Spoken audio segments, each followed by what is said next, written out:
The San Fernando Valley, 6 a.m., February 9th. Almost another day.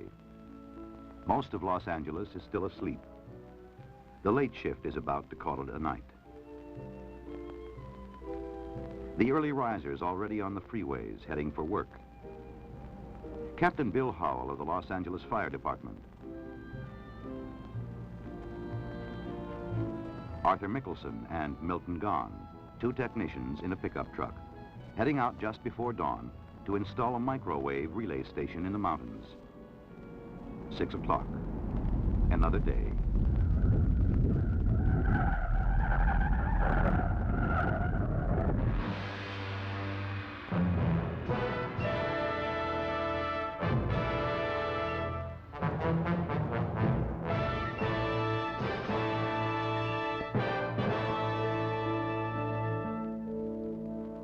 It came just before dawn, a massive shock, rippling out of the mountains just north of the San Fernando Valley.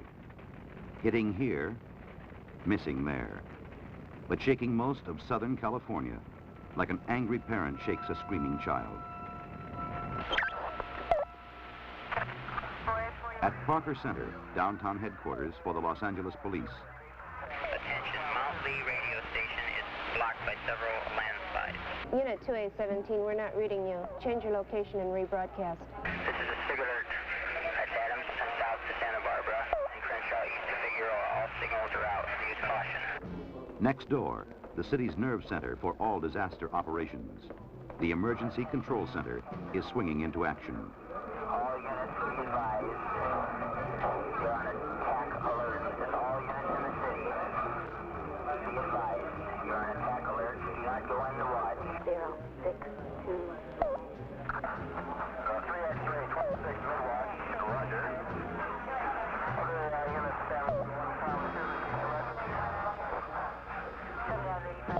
Already on hand, Police Chief Davis, Commander Kinsling, Bill Frank, the Los Angeles Civil Defense Coordinator. Sounds like we got trouble everywhere. Yep, but keep sweeping the bands. The quiet spot, that'll be the place that's hardest hit. No one knows it yet, but the quiet spot, the place hardest hit, lies at the northern end of the valley, in a suburb called Silmar, and the little city of San Fernando. The shock's magnified enormously here. Gas mains are exploding, broken sewer lines bubbling in the streets, ruin running through the heart of town.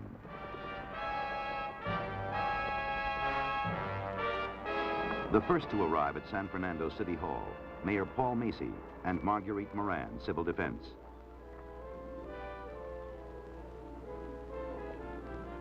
Outside, the building looks unharmed. Inside,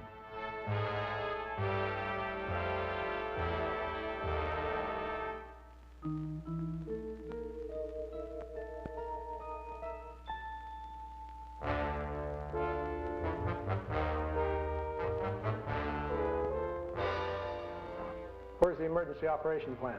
Somewhere under this mess. others are rallying. Police, rescue units, the first volunteers. But San Fernando's in deep, deep trouble.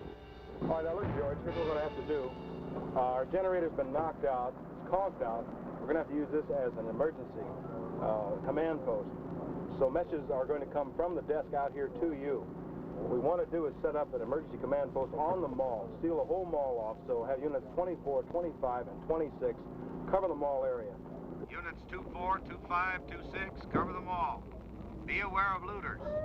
No one knows how extensive the damage is. But quickly, volunteer rescue teams are being organized, moving out to search the ruins.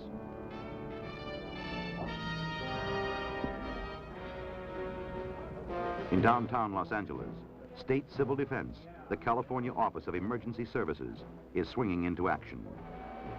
With caution, we'd like to have everybody stay home, stay off the street, stay out of the... Already, the news is clicking out to the state capitol in Sacramento and to Washington, D.C.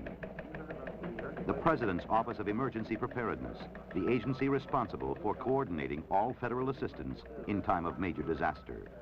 Governor Reagan, I'm calling for the President. He has told me to be sure that all federal resources that can be used are gotten on the ground immediately. We'll be helping you in every way we can. Terry, let's move out right now. I want you down there as soon as possible. Darrell, The situation's still unclear, for you to get on out to Los Angeles. but obviously serious enough for George Lincoln, the director, to begin mobilizing disaster specialists from all over the country. Dispatch top aides from Washington to the scene. I will call the Vice President and tell him of the situation, suggest that he go on out tomorrow morning, and I'll probably be with him. Yes, sir. I'll get started right away. In the Pentagon, the director of the Defense Civil Preparedness Agency, John E. Davis, offers full support. All right, find out what they need and get it to them. On Mount Lee, high in the Hollywood Hills, rescue trucks from the Civil Defense Training Center are starting down the mountain.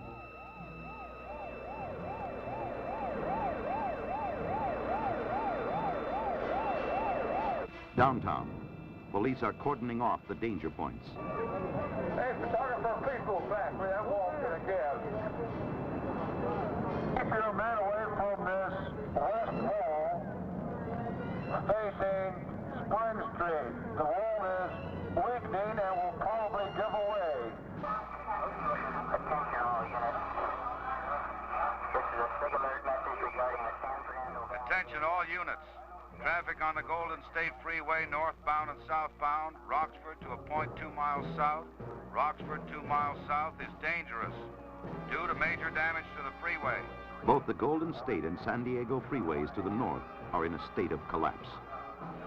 This is where Captain Howell barely escaped with his life, and the two men in the pickup truck didn't. Fires everywhere.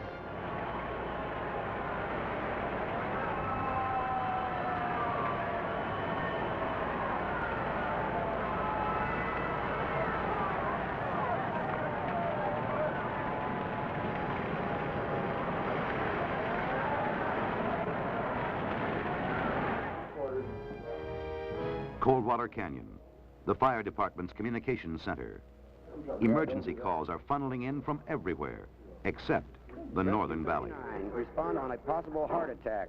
15589 Briarwood. But now, the first word from Sylmar leaks through. City. Right. What? Okay, Cap, the Olive View Sanitarium's collapsed. They say they've got about 500 people they need to evacuate. What can we send them? We'll send them everything we have in the area.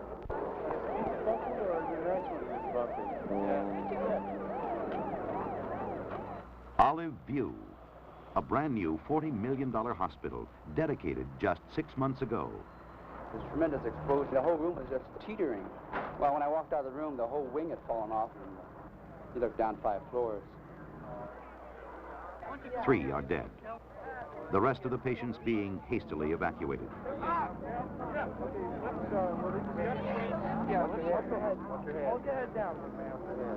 It just shook and shook and shook, and the wall just opened up. It scared the, out of me. What did you do after that? I ran to my bed and flopped on it, and grabbed a hold of it and held on. That's all I could do. Now helicopters are fanning out to find out what else has happened to the valley. There's a pretty good loom up out there to the west. Deputy Fire Chief Kenneth Long. Okay, let's check the Veterans Hospital out first before we go into Olive View.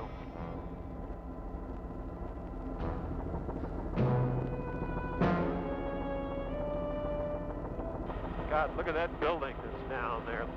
All right, let's drop down there in that grassy area and find out what's going on.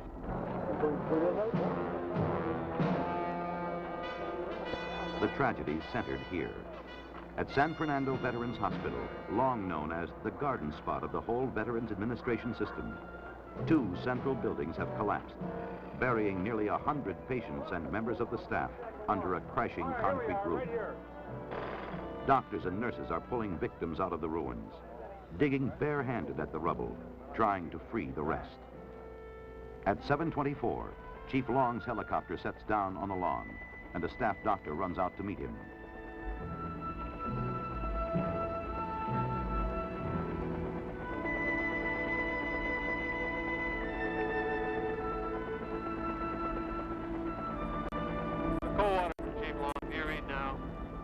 County, yes, we read you loud and clear. Go ahead.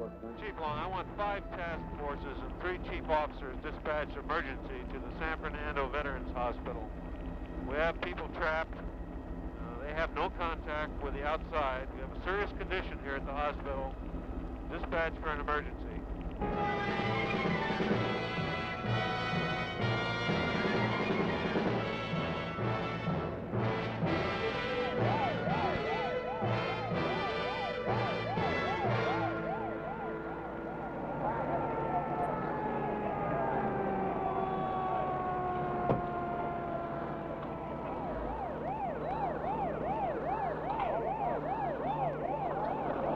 The fire and rescue units pour in.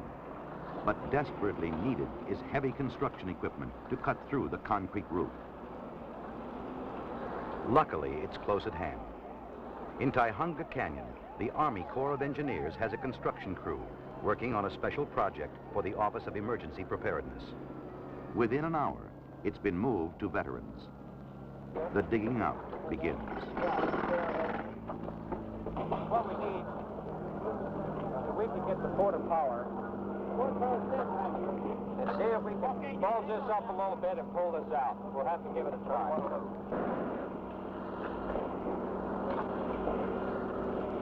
Wait a minute, get back a little way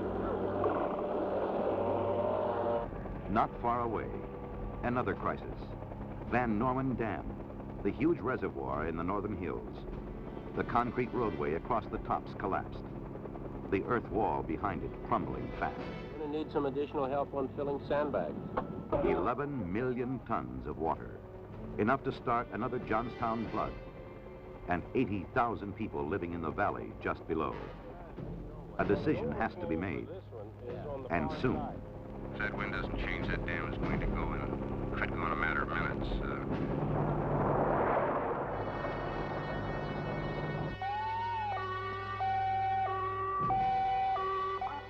Attention all residents. We are evacuating this area immediately. Some are willing.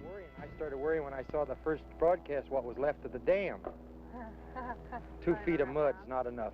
Others less so. You mean you're standing here and the dam's right above your house and... I'm going to take a chance. I have a boat in the garage, too. I think I'll pull that out. Yeah. Just in case. You never know. All people in this area must leave immediately. You have 1 hour to evacuate. And soon, everyone's moving out. Taking the dogs with you? I believe it. Really, pretty good talkers. You're going to go it, bye. For the city of Los Angeles, and Los Angeles County too, disaster response is a sophisticated large-scale operation. Both have enormous resources to call on. Modern equipment, good communications, thousands of firemen, police, other trained professionals. For little San Fernando, civil defense is something else. A handful of city employees, and a disaster plan depending largely on volunteer help from groups like Red Cross, Salvation Army, the Citizens Emergency Mobile Patrol.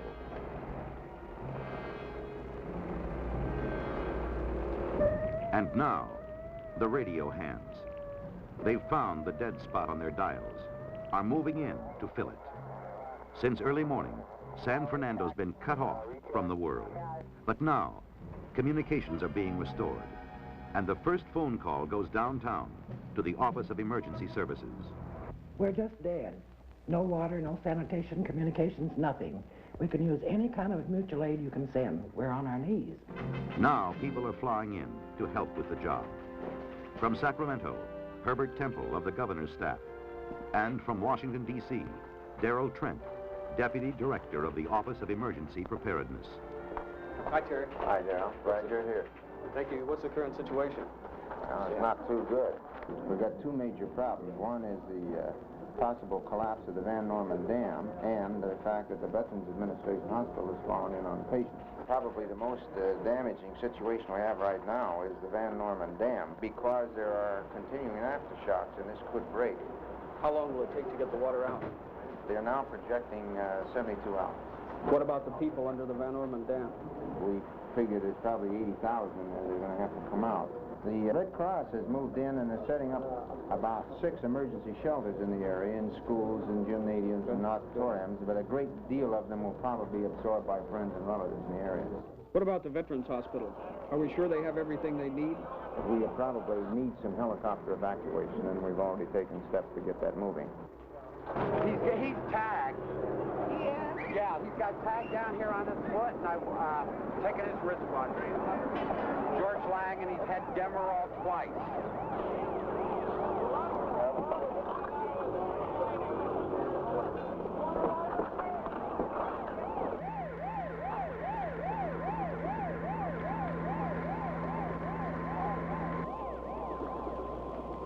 Governor Reagan's arrived from Sacramento, and rescue crews have just uncovered a pocket where some of the kitchen workers are trapped. There's a woman by the name of Helen in there. That's my mother. That's the one they've been talking to. Well, they've been talking to her. Apparently, she says that she's all right. Yeah. But they thought that Grace was beside her, but she couldn't see her. Well, from all indications, the fireman says that she seems to be all right. She's even asked for a glass of water.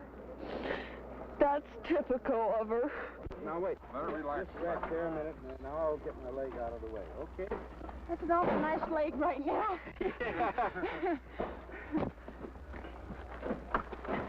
Oh, okay. See that pipe right there? When we get up a little ways, this pipe on your left you can stand on. Here she comes. All right. That a cow. You don't want to go back. No, just take it this way. Here's your mother, Sheriff. That's all right. Now, the other girl that's alive, yes. Yeah. There's about 7 foot down there. Where the light comes in, we can still see. All right. Oh, that's okay. You don't need that. That's all right. How do you feel, Helen? Check. Come on. Come on. Check you. Yeah. I've been laying down all morning. Here's your daughter, honey. Just sit. Right here waiting for Here's your daughter, Helen. It's okay, baby. Did they get this? No. Hey, everybody be quiet. Sit down now. Just bend your knees slowly. Slowly. Where's Heidi? Heidi's with Jim. No, he took her with her, and the dogs are down in that Orland. Okay. It's all right. It's okay.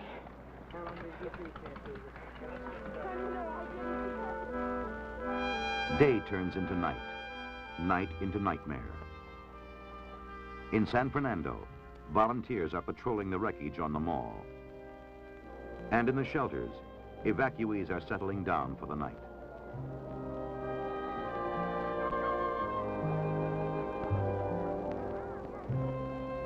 How do you feel? Tired. I'd like to go home. The second day. Early in the morning, Air Force Two sweeps into Los Angeles Airport, bringing the Vice President and George Lincoln, Director of the Office of Emergency Preparedness, to survey the damage. I just talked to President Nixon less than a half an hour ago after I finished the briefing session, and he's terribly concerned. He was in an earthquake himself. He happened to be going to Whittier College in 1933 when the Long Beach earthquake occurred. And of course, he remembers very well the collapse of the high school auditorium there, the damage to the grade school, and he said, you don't want to be in another one if you've been in one. Already, the president's proclaimed the earthquake zone a major disaster area, with all agencies of the federal government directed to render maximum assistance. Downtown, both state and federal people are working hard to deliver it. And a new Disaster Relief Act, just signed by the president, has given them new tools to work with.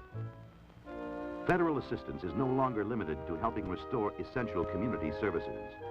Now it's been broadened to bring relief to individuals, the disaster victims as well. And 6 one-stop disaster assistance centers are being set up where they can go to find it. Temporary housing, rent-free, for those in direst need. Aid on mortgages and rents for others in danger of losing their damaged homes. Legal services, liberalized small business and farmers' home loans, unemployment insurance, re-employment aid for those whose jobs have been wiped out, food stamps and surplus foods for the hungry, help in removing debris from private property.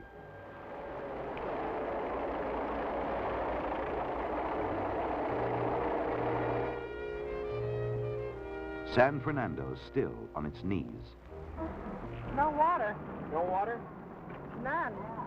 No water, no gas. All water in the San Fernando Valley and the city of San Fernando is contaminated, and citizens are advised to boil drinking water. You don't have any water at your house? It's not good at all. Terrible. Really? I live in Van Nuys, and I came all the way here to get some water, but it's so terrible. Already a call's gone in to Joseph Quinn, Deputy Mayor of Los Angeles, asking if San Fernando can borrow from the city's water system. Now go ahead and hook them up. Do everything you can to help. We'll worry about the legal question later. And downtown. What are we doing about the situation? The Corps of Engineers are already moving in, sir. We are laying temporary water and sewage lines right down the center of the street. Now help's arriving from another source. The Civil Air Patrol. It's heard of San Fernando's plight. And rescue, air supply, and communications units from wings all over Southern California are pouring in to lend a hand till the emergency's over.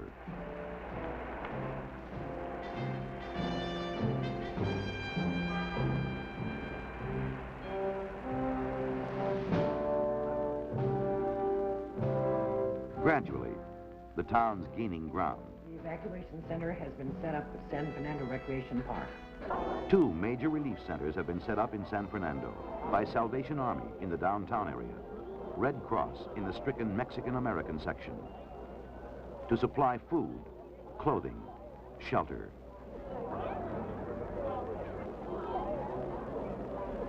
Another night in shelter. Van Norman's still too full for safety, and the natives are getting restless.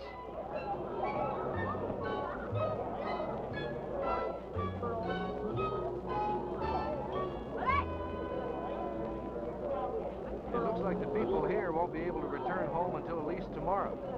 Have you heard that? No, I hadn't heard that. That's horrible. Does it bother you having to stay another night? Yes, because I want to go home. There's no place like home. The situation in San Fernando is under control. We're breaking up slightly. We just had another one, baby. Just rolled through. Continual aftershocks are keeping everyone nervous, on edge. And the emergency control center at police headquarters is being overloaded with calls.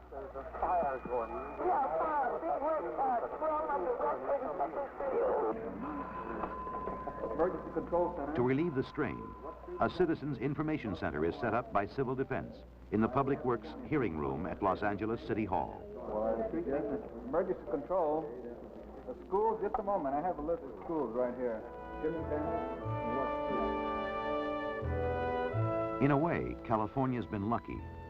It's been a medium-sized quake, even minor, compared to what could happen someday. But if the shock had come a few hours later in the morning, when schools were full and freeways crowded, the death toll might have reached the thousands instead of 65. But more than 30 schools in Los Angeles alone will have to be demolished and replaced. The freeways rebuilt.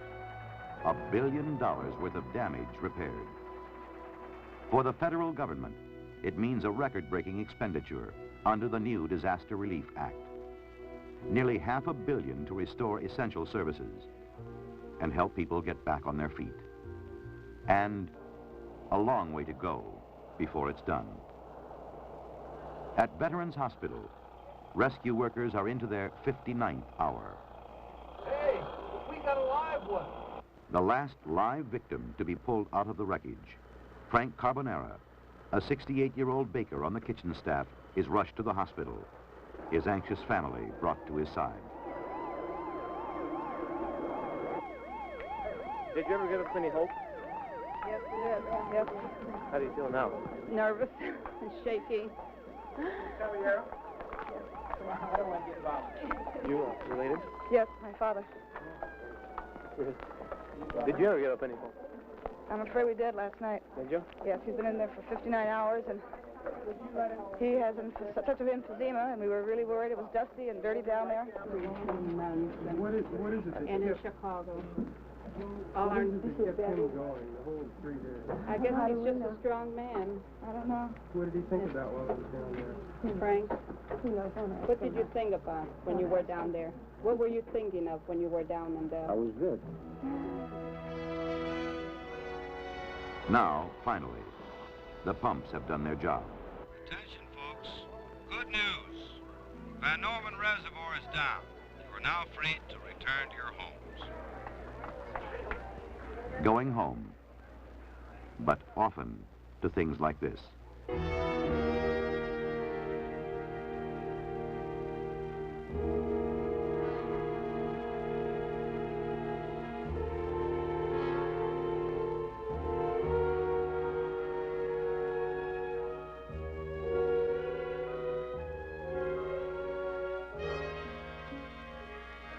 Still.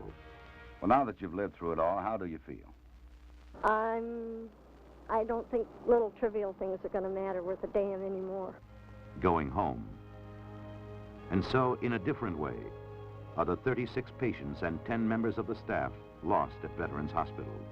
Charles Preston George, Salvador B. Gonzalez, Winfield Greer, Faye L. Jones, Mrs. Clarissa Lee, Goodwin Austin LaPointe. A final service for old soldiers who aren't supposed to die, but only fade away. William H. Miranda, Donald